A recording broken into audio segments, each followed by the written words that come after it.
ಪ್ರಿಯ ಸ್ನೇಹಿತರೆ, ನಿಮಗೆಲ್ರಿಗೂ ನಮಸ್ಕಾರ. ಸಿರಿವಂತ ಗಂಡ ಹೆಂಡತಿ ಅವರದು ಬಹು ವರ್ಷದ ದಾಂಪತ್ಯ, ಆದರೆ ಮಗುವಿಲ್ಲದ ಕೊರತೆ.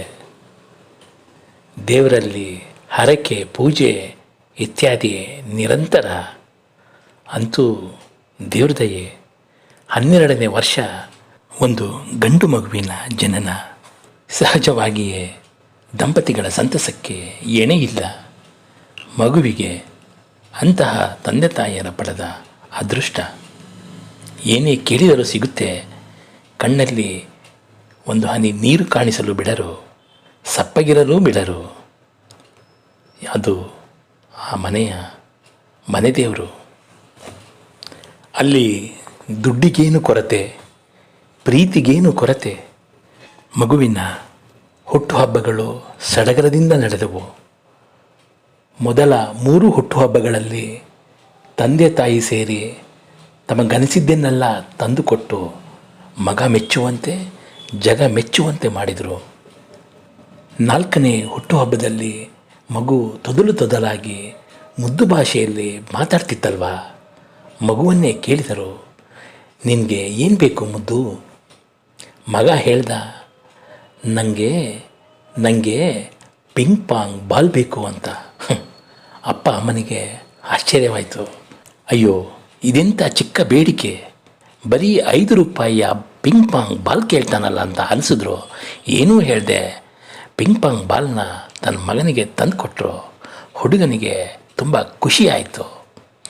ಹಾಗೆಯೇ 5ನೇ ಹುಟ್ಟುಹಬ್ಬ ಬಂತು. ಪುಟ್ಟ, ಏನು ಬೇಕೋ ಈ ಬರ್ಡೇಗೆ ನಿನಗೆ? ಅಪ್ಪ ಕೇಳ್ದ. ಮಗ ಮುಖ ಅರಳಿಸಿ ಕೇಳ್ತಾನೆ, ನನಗೆ ಒಂದು ಪಿಂಗ್ ಪಾಂಗ್ ಬಾಲ್ ಬೇಕು ಅಪ್ಪ ಅಂತ. ಇಷ್ಟೊಂದು ಹಣ ಕೊಳಿತಾ ಇದೆ, ಪ್ರಪಂಚವನ್ನೇ ಇವನ ಮೇಲೆ ತಂದು ಸುರಿಯೋಕೆ ತಯಾರಿದ್ದೀವಿ. ಆದರೂ ಈ ಮಗ ಬರೀ ಪಿಂಗ್ ಪಾಂಗ್ ಬಾಲ್ ಕೇಳ್ತಾನಲ್ಲ ಅಂತ ಅನಿಸಿದ್ರು.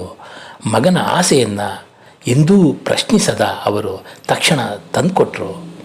6ನೇ 7ನೇ 8ನೇ ಬರ್ಡೇ ಎಲ್ಲದರಲ್ಲೂ ಮಮ್ಮಿ ಡ್ಯಾಡಿ ಮಗುಗೆ ಏನು ಬೇಕು ಅಂತ ಕೇಳೋದು, ಇವನು ಪಿಂಗ್ ಪಾಂಗ್ ಬಾಲ್ ಬೇಕು ಅಂತ ಅನ್ನೋದು, ಅವರು ಮರು ಮಾತನಾಡದೆ ತಂದುಕೊಡೋದು ನಡೀತಾ ಬಂತು.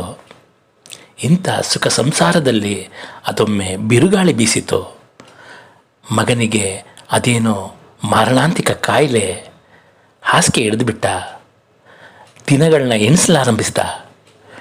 ಡಾಕ್ಟರ್ ಹಾಸ್ಪಿಟಲ್ನಲ್ಲಿ ತಂದೆಗೆ ಕರೆದು ಹೇಳ್ತಾರೆ, ಇನ್ನು ಹೆಚ್ಚೆಂದರೆ 1 ದಿನದ ಮಾತು. ಕೊನೆಯದಾಗಿ ಅವನ ಆಸೆ ಏನಾದರೂ ಇದ್ದಲ್ಲಿ ಈಡೇರಿಸ್ಬಿಡಿ. ಅಪ್ಪನ ಕಣ್ಣಲ್ಲಿ ಜಲಧಾರೆ, ಅಮ್ಮ ದೇವರ ಮೊರೆ. ಕಟ್ಟಿದ ಸ್ವರದಲ್ಲಿ ತಂದೆ ಮಗನನ್ನು ಕೇಳ್ತಾನೆ, ಕಂದ, ಏನು ಬೇಕು ನಿನಗೆ? ನಿನ್ನ ಆಸೆ ಏನು? ತಂದೆ ತಾಯಿ ತಮ್ಮ ಅರ್ಧರ್ಧ ಆಯಸ್ಸನ್ನೇ ದಾರಿ ಎರೆಯಲು ತಯಾರಿದ್ರು. ಮಗ ಕ್ಷೀಣದನಿಯಲ್ಲಿ ಅಪ್ಪನಿಗೆ ಕೇಳ್ತಾನೆ, ಅಪ್ಪ, ನನಗೊಂದು ಪಿಂಗ್ ಪಾಂಗ್ ಬಾಲ್ ಬೇಕು. ಅಯ್ಯೋ, ಒಂದೇ ಉಸಿರಿನಲ್ಲಿ ಓಡಿದ ತಂದೆ ಮಗನ ಕೈಗೆ ಪಿಂಗ್ ಪಾಂಗ್ ಬಾಲ್ ತಂದಿಡ್ತಾನೆ. ಮಗನ ಮುಖದಲ್ಲಿ ಕೊನೆಯ ನಗು.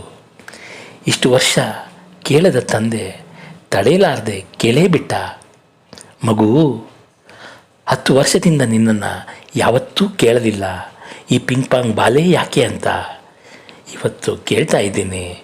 ಯಾಕೆ ನೀನು ನಮ್ಮಿಂದ ಪ್ರತಿ ಹುಟ್ಟುಹಬ್ಬದಲ್ಲೂ ಯಾವಾಗಲೂ ಪಿಂಗ್ ಪಾಂಗ್ ಬಾಲ್ ಮಾತ್ರವೇ ಕೇಳ್ತಿದ್ದೆ? ಅದನ್ನು ಕೇಳಿದ ಮಗ ಅಪ್ಪನನ್ನು ನೋಡ್ತಾನೆ. ಒಮ್ಮೆ ದೀರ್ಘ ಉಸಿರೆಳೆದುಕೊಂಡ. ಮುಖದಲ್ಲಿ ನೋವು, ಕಣ್ಣಲ್ಲಿ ಸಂಕಟ. ಮಾತಾಡಲು ಕಷ್ಟವಾಗ್ತಿದೆ. ಏದಿಸಿರು ಬಿಡ್ತಾ, ಈ ಪಿಂಗ್ ಪಾಂಗ್ ಬಾಲನ್ನೇ ಯಾಕೆ ಕೇಳ್ತಿದ್ದೆ ಅಂದರೆ ಅಂದ. ಅಷ್ಟೇ, ಉಸಿರು ನಿಂತೋಯ್ತು. ಕಣ್ಣು ನಿಶ್ಚಲವಾಗಿತ್ತು. ಮಗ ಶವವಾಗಿದ್ದ. ಸ್ನೇಹಿತರೆ, ಇದೊಂದು ಕಥೆಯಲ್ಲದ ವಿಚಿತ್ರ ಕತೆ. ಹೇಗನ್ನಿಸ್ತು? ಇದು ಒಂದು ಕಥೆನಾ ಅಂತ ಅನ್ನಿಸ್ತಾ? ಕತೆಗೆ ಕೊನೆಯೇ ಇಲ್ಲ ಅಂತ ಅನ್ನಿಸ್ತಾ? ಕಾರಣವೇ ಹೇಳದೆ ಸತ್ತದಕ್ಕೆ ಕತೆ ಅಪೂರ್ಣ ಅನ್ನಿಸ್ತಾ ಅಥವಾ ಸಿಲ್ಲಿ ಸಿಲ್ಲಿ ಅನ್ನಿಸ್ತಾ? ಕತೆಗೆ ಕೊನೆಯೇ ಇಲ್ಲ ಅಂತ ಅನ್ನಿಸಿದರೆ ದಯವಿಟ್ಟು ಕ್ಷಮಿಸಿ. ಸಾವೆಂಬುದು ಬದುಕೆಂಬ ಕಥೆಯ ಕೊನೆಯೇ ಅಲ್ಲವೇ? ಯಾವತ್ತಿಗೂ ಸಾವು ಎಂಬುದು ಬದುಕನ್ನು ಅಪೂರ್ಣವಾಗಿಯೇ ಕೊನೆಗೊಳಿಸ್ಬಿಡುತ್ತೆ ಅಲ್ವೇ? ಜೀವನದ ಎಲ್ಲ ಪ್ರಶ್ನೆಗಳಿಗೂ ಉತ್ತರ ಸಿಕ್ಕಿದ ಮೇಲೆಯೇ ಕರೆದುಕೊಂಡು ಹೋಗುವೆನು ಎಂದು ಸಾವು ಎಂದು ಕಾಯೋದಿಲ್ಲ. ಬದುಕಿನ ಸಂತಸದ ಕ್ಷಣಗಳಷ್ಟೇ ಸತ್ಯ. ಬದುಕಿನೆಡೆಗೆ ಕುತೂಹಲಗಳಿರಲಿ, ಪ್ರೀತಿ ಇರಲಿ, ಪ್ರಶ್ನೆಗಳಿರಲಿ, ಆದರೆ ಉತ್ತರ ದೊರಕಲಿಲ್ಲ ಎಂಬ ವಿಷಾದ ಬೇಡ ಅಲ್ವೇ? Thank you. ಜೈ ಹಿಂದ್, ಜೈ ಕರ್ನಾಟಕ.